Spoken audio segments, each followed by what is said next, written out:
ফুলবাড়ীতে union বিএনপির পক্ষ থেকে পূজা মণ্ডপগুলো পরিদর্শন ও শুভেচ্ছা বিনিময় করেছেন ইকবাল হাসান সজল। বিস্তারিত থাকছে দিনাজপুরের ফুলবাড়ী থেকে মোহাম্মদ ফয়জার রহমানের প্রতিবেদনে।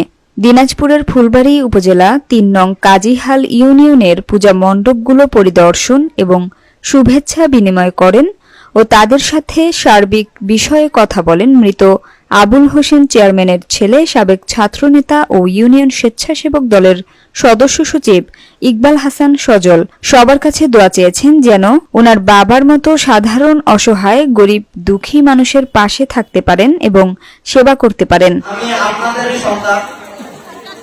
আপনারা জানেন আমার বাবা বাংলাদেশ জাতীয়তাবাদী দলের ৩ নম্বর কাজীহাল ইউনিয়নের সহসভাপতির দায়িত্ব দীর্ঘদিন যাবৎ পালন করেছিলেন এবং তিনি জনগণের ভোটে নির্বাচিত হয়ে দীর্ঘ ৯ বছর যাবৎ মানুষের সেবা করে গেছেন। আমি আপনাদের সেবা করার অপ্রাণ চেষ্টা করব এবং আপনাদের পাশে থাকার চেষ্টা করব। সম্মানিত উপস্থিতি এবং ভক্তবিন্দু, ফরিদ মশাই এবং এই সভার যারা সভাপতিত্ব দায়িত্ব পালন করছেন এবং প্রশাসনিক দায়িত্ব পালন করছেন, সবাইকে রইল আমার শুভেচ্ছা এবং আদাব। সবচেয়ে বড় কথা, বাংলাদেশ একটি ছোট্ট দেশ, কিন্তু এ দেশে হিন্দু, মুসলিম, বৌদ্ধ, খ্রিস্টান আমরা সবাই রয়েছি। আমাদের সবারই একটি যে আমরা সবাই বাঙালি। জনাব তারেক রহমান থেকে বার্তা এসেছে আমাদের প্রত্যেকটি পূজা মণ্ডপে গিয়ে পরিদর্শন করা এবং বাংলাদেশ জাতীয়তাবাদী স্বেচ্ছাসেবক দল সেটি করার চেষ্টা করতেছে। তারই ন্যায় আমরা তারিখ দেওয়ার নির্দেশে এই আমাদের ৩ নম্বর কাজীহাল ইউনিয়নের প্রত্যেকটি মন্দিরের কোন প্রকার অসুবিধা হচ্ছে কিনা তা জানার জন্য চেষ্টা করতেছি। প্রিয় আমার সম্মানিত ভাইয়েরা, আজ আমরা এখানে সমবেত হয়েছি শারদীয় দুর্গা পূজার মহতী উপলক্ষে ঘিরে। দুর্গা পূজা কেবলমাত্র সনাতন ধর্মীয় উৎসব নয়, এটি আমাদের বাঙালি ঐতিহ্য এবং আমাদের মিলন মেলা।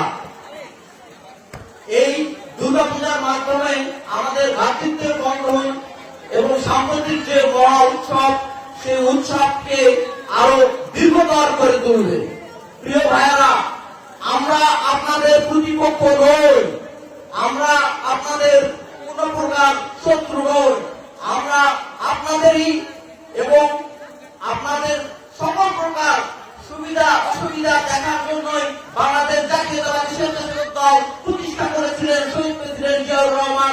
আমাদের লক্ষ্য শুধু একটাই, মানুষের সেবা করা এবং মানুষের যে অসুবিধাগুলো রয়েছে সেই অসুবিধাগুলোকে আমরা সলভ করার জন্য সর্বদা কাজ করে যাচ্ছি। আপনারা অবশ্যই আমাদের জন্য আশীর্বাদ রাখবেন।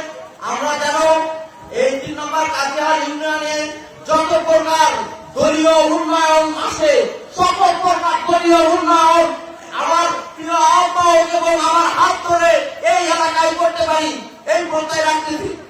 আমি আমার সংক্ষিপ্ত বক্তব্য এখানে শেষ করছি। সকলে ভালো থাকবেন, সকলের প্রতি রইল শুভেচ্ছা। এবং আমি শেষ কথা একটি বলতে চাই, আপনারা সকলে আমার জন্য দোয়া করবেন। আমার বাবা যেমন আপনাদের পাশে ছিল, আমিও যেন সর্বদা আপনাদের পাশে থাকতে পারি। ধন্যবাদ, ধন্যবাদ, ধন্যবাদ। শহীদ জিয়া অমর হোক। এ সময়ে উপস্থিত ছিলেন ইউনিয়ন বিএনপির অঙ্গ সংগঠনের বিভিন্ন নেতাকর্মীরা।